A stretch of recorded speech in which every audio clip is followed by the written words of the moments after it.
Bismillahirrahmanirrahim. Assalamualaikum warahmatullahi wabarakatuh, Bu Lia. Waalaikumsalam warahmatullahi wabarakatuh, Pak Haji. Ngapunten ganggu waktu istirahat dengan niki saya ingin menggali informasi terkait motivasi belajar siswa di sekolah. Kan Ibu di sini bidangnya wakakurikulum, jadi pasti tahu tentang bagaimana perkembangan motivasi belajar siswa dari pandemi dan setelah pandemi. Kan pandemi kurang lebih 2 tahun gitu ya. Ya. Terus baru mulai offline itu 5 bulan, terhitung Juli. Nah, sebelum ke topik, Ibu ngajar kelas apa aja? TKC juga ngajar? Ngajar sih, saya kelas 10, 11, 12, kemudian ada sana, tata kota, dan Di kelas yang jenengan ajar, menurut jenengan dulu deh, sebelum motivasi belajar buat jenengan itu apa? motivasi belajar itu dorongan ya, Bu. Dorongan, kemudian keinginan untuk melaksanakan perubahan, Ya. adanya perubahan dalam diri siswa dari tidak tahu menjadi tahu. Oke, jadi istilahnya keinginan siswa dari rumah ke sekolah untuk belajar. Yang awalnya mungkin kalau TKC kayak soal gitu. Terus menurut jenengan selama pandemi kan sudah luring, daring 2 tahun, baik pun saja, terus sekarang luring. Menurut jenengan, pengamatan jenengan, motivasi belajar siswa ini sekarang bagaimana?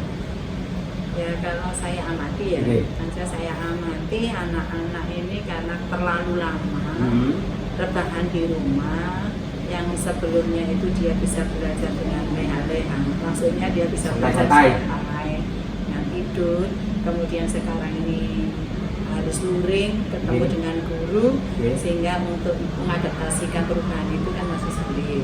Saya lihat yang motivasi masih kurang, tapi ya perlu kita dorong lagi untuk kita tingkatkan.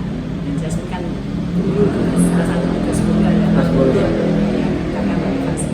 Jadi ya memang belum optimal, dan saya lihat ya anak-anak memang ya masih malas-malasan. Kalau dari pengamatan jenengan, penyebab yang nampak sekali di kelas loh, yang motivasi belajar siswa kan kurang gitu ya? Kurangnya jelas ya gagal fokus. Sebelumnya dia kan memang terlalu lama bersahabat dengan daring, terlalu lama bersahabat dengan HP, sehingga sepertinya dia itu nggak bisa lepas dari HP-nya. Saat pembelajaran dia benar buka HP, tapi HP-nya untuk main-main, untuk lihat medsos dan sebagainya. Jadi fokusnya yang gagal fokusnya. Berarti anak-anak sekarang yang awalnya hanya mengerjakan tugas, sekarang harus mendengarkan guru menerangkan, harus praktek, harus diskusi dan sebagainya, sehingga jet lag mungkin masih ya. Kayaknya begitu. Ya, sepertinya begitu. Jadi perubahan dari 2 tahun seperti 2 tahun daring kemudian akan menjadi luring lagi, itu kan memang butuh perubahan yang enggak bentar katanya. Jadi effort gurunya harus besar gitu. Terus untuk kalau jenengan selama ini, mungkin selama 5 bulan ini, solusi apa yang mungkin sudah dilakukan untuk tim Waka dan jajaran para guru yang sudah kelihatan untuk menanggulangi motivasi belajar yang kurang ini?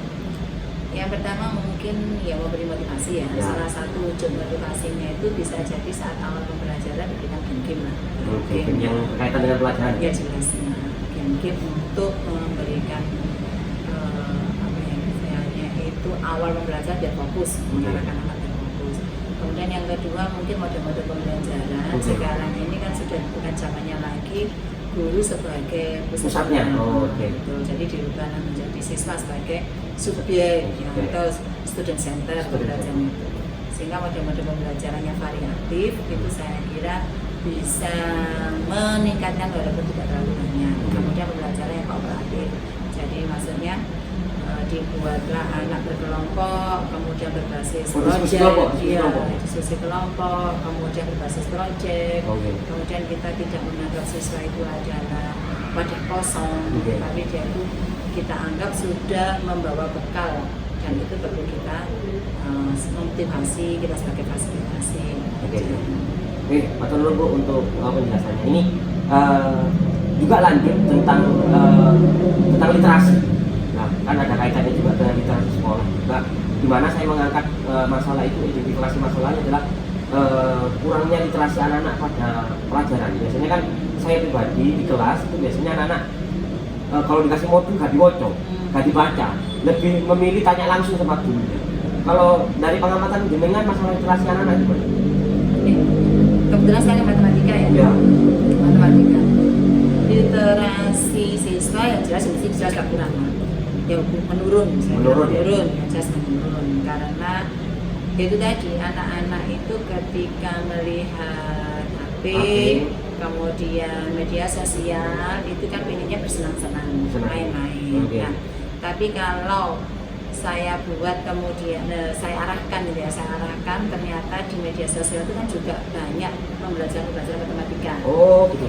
Sehingga saya berikan link-link tertentu yang memang sudah saya pelajari sebelumnya, paling tidak itu untuk menarik, dan saya beri tugas untuk meresum. Jadi dari apa yang dia lihat, dia amati, diresum, kemudian tidak semuanya benar sih sebenarnya. Nah, itu baru di akhir setelah dia presentasi dari apa yang dia resum, saya beri penguatan, kemudian saya beri koreksi. Itu biasanya anak-anak lebih keras. Ya. Berarti solusi dari jenengan itu gitu. Iya. Jadi solusi untuk literasinya yang jenengan sampaikan tadi kan masih kurang sekali karena memang setelah pandemi kan literasinya kurang. Penyebabnya mungkin sama seperti yang tadi di awal, anak-anak sering-sering itu main HP. Iya, HP-nya itu kan untuk bersenang-senang. Okay. Bersenang-senang sebenarnya untuk main-main, jadi nggak untuk mengarah ke pembelajaran. Nah, sekarang kita berikan alamat link yang harus dia buka, karena kadang dia sendiri ya saya juga kadang saya beri kebebasan juga mencari dengan clue kan gitu ya, dengan siapa itu kan dia mencari. Setelah dia presentasikan tuh memang tidak semua kan benar, jadi saya koreksi itu seharusnya begini, walaupun kamu dari Google, walaupun dari YouTube itu tidak semuanya 100%, perlu penekanan karena pembetulan. Paling tidak akhirnya dia tahu, oh ternyata dengan media sosial itu ada pembelajaran, tidak hanya untuk main-main. Di TikTok pun ternyata juga banyak pembahasan tentang kayak Jerome itu kan matematika banget ibu ya. Iya, ada semua. Sekarang sudah semua ada pembelajaran di situ kita. Jadi harus memenuhi. Oke, berarti penyebabnya bisa jadi karena literasinya rendah itu karena memang siswanya belum tahu makna dari membaca. Belum tahu bahwa media sosial pun bermanfaat juga untuk pembelajaran.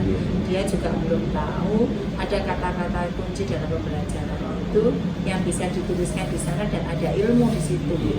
Jadi jenengan mengarahkan ke anak-anak jangan hanya nonton tapi baca juga gitu. Betul. Iya kan di situ karena meresum. Jadi meresum itu kan dia berarti kan mengamati, menulis itu kan juga untuk meningkatkan daya literasi dia. Dia juga harus kadang juga saya gini, ada beberapa video saya suruh bandingkan, kemudian saya suruh meresum, kemudian dia memberikan tanggapan dari hasil itu. Jadi dia enggak, kenapa bedanya yang ini seperti ini, satunya seperti ini, kemudian menarik kesimpulan. Itu paling tidak saya berharap anak-anak daya nalar dan juga literasi yang bisa meningkat. Itu harapan saya. Atau nuan, ini kan masih ada waktu sedikit ya, tanya-tanya tentang hasil belajar. Kan ada tadi kita bahas tentang wawancaranya, kita bahas tentang motivasi belajar anak-anak yang masih kurang setelah pandemi. Literasi juga masih kurang gitu loh. Nah, kalau dua-dua tadi sebagai indikator, berarti indikator permasalahannya. Berarti nanti anak-anak untuk hasil belajarnya bagaimana? Ini. Jadi saya apakah juga menurun juga? Yang jelas iya lah. Waktu daring ya, kami sebagai sekolah yang menentukan kebijakan untuk hasil evaluasi, walaupun penilaian itu tidak harus dengan ujian, penilaian itu bisa dilakukan selama proses. Maka daring itu karena validitas gitu ya, validitas kemudian objektivitas itu kan kita belum bisa menentukan secara baik karena di rumah. Daring itu kan di rumah itu bisa jadi yang mengerjakan kan dia tidak, bukan dia sendiri, bantu kakaknya, orang tua dan sebagainya, dia tidak ada yang mengamati dan sebagainya. Berarti kita kan tidak bisa menganggap bahwa itu 100% hasil karya dia. Oleh karena itu oleh sekolah KKM, jadi kompetensi minimal yang diraih oleh siswa itu saya turunkan di baca sekolah. yang sebelumnya itu kami 75 ketika luring, maka ketika daring itu hanya 65. Itu saya kan sudah lulus walaupun nilainya masih kecil, lalu sudah lulus. Kemudian ini luring, karena luring untuk meningkatkan lagi, maka guru pun saya bukan memaksa ya, sedikit harus ada paksaan karena memang dengan aturan sekolah, maka KKN pun ditingkatkan lagi, dikembalikan seperti semula 75, sehingga guru berpacu, siswa juga berpacu, betul, meningkatkan kemampuan dia, kompetensi dia. Yang awalnya 65, dia harus bergerak bagaimana bisa mencapai 75. Berarti bisa diambil kesimpulan selain karena diturunkan, apakah dari daring ke luring itu kan sudah dinaikkan KKN-nya, itu kan untuk istilahnya memotivasi. Terus secara ini kan sudah UTS kemarin juga, sudah UTS, anak-anak sudah dapat rapotan. Menurutnya hasilnya sudah memuaskan atau belum sesuai yang diinginkan? Belum. Kenyataannya kemarin saat UTS, nilai yang masuk pun memang masih banyak yang masih di bawah KKN. Tidak apa, itu karena proses, karena masih 3 bulan. Kemudian dengan begitu anak-anak kan akan paham dan tahu kemampuan dia membelajar selama luring ini. Oh ternyata aku seperti ini. Nah, kekurangannya di mana? Dengan begitu dia akan termotivasi untuk meningkatkan kreasi dan kompetensi dia. Berarti dengan harapannya nanti UAS nilainya bisa meningkat. Tadi kan sudah Ibu sampaikan untuk mengatasi solusi hasil belajar siswa tadi yang kurang, memacu gurunya untuk terus guru dan siswa untuk meningkatkan kompetensinya. Kalau guru mungkin dengan model-model pembelajaran, kalau siswa dengan motivasinya ditingkatkan lagi, literasinya ditingkatkan lagi. Menurut penjenengan penyebabnya apa sih Bu, anak-anak kok sekarang hasil belajarnya turun itu? Apakah karena awalnya luring, daring setelah jadi luring, atau ada perubahan hype-nya anak-anak yang awalnya bukan HP holik jadi HP holik? Yang jelas itu kan memang gini ya, kehidupan selama 2 tahun gitu ya, terbentuk hidup selama 2 tahun itu kan sudah terbentuk ya, terbentuk kebiasaannya sudah terbentuk 2 tahun yang tadinya itu dia dengan HP terbatas, sebelumnya kan terbatas, tapi setelah 2 tahun itu dia harus dihadapkan dengan sehari-harinya itu HP terus. Berarti kan menjadi HP holik tadi istilahnya itu yang dia jadi kayak keranjingan, kayak ketagihan dengan ketagihan main HP. Pokoknya pegang HP, dan HP itu kan sebagai kayak jiwanya. Jadi orang itu kalau tidak pegang HP kayak kehilangan nyawanya. Bagaimana?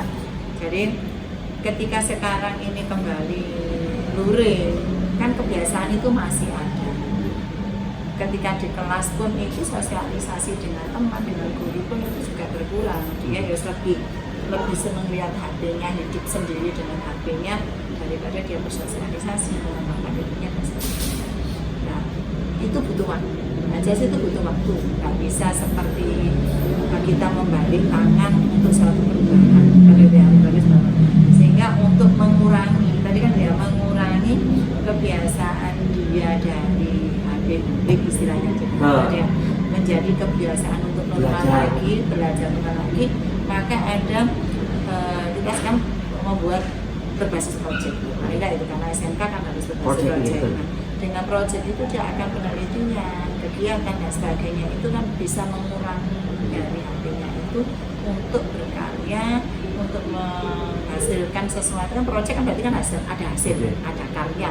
Nah itu kan butuh ketekunan. Berarti bisa disimpulkan hasil belajarnya anak-anak itu menurun setelah karena HP holik tadi, terus perpindahan dari pandemi ke setelah pandemi, terus motivasi belajarnya anak-anak yang masih kurang juga, dan literasi anak-anak yang kurang. Itu mungkin ya kesimpulannya untuk penyebabnya. Ya, kesimpulan penyebabnya yang jelas yang satu tadi ya, dari daring ke luring, kemudian masih butuh waktu perubahan, kan itu yang butuh waktu. Nah yang kedua memang motivasi masih rendah, literasi masih rendah, sehingga hasil akhir penilaian pun juga masih rendah. Tapi tapi itu semua bisa diatasi dipadu dengan motivasi ya tadi siswanya. Tapi kan diberi motivasinya kan harus dibangkitkan, dia harus bangkit, ada dalam dirinya itu adalah bahwa saya datang ke sekolah untuk belajar harus ada sesuatu yang berubah dari saya tidak mau menjadi lebih tahu kan. Dan dari guru pun harus dimotivasi memberikan berbagai macam model pembelajaran, kemudian memotivasi siswa, kemudian memaksimalkan yang namanya media sosial sebagai sumber belajar. Media belajar betul. Kemudian siswa adalah sebagai subjek pembelajaran dan studi center. Guru bukanlah satu-satunya sumber belajar mungkin.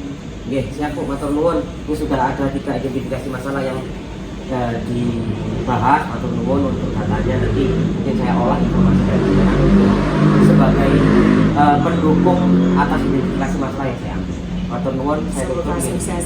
Sukses lanjut. Yes. Sertifikatnya lancar. Amin. Terus segera cair sertifikasi. Amin. Assalamualaikum warahmatullahi wabarakatuh.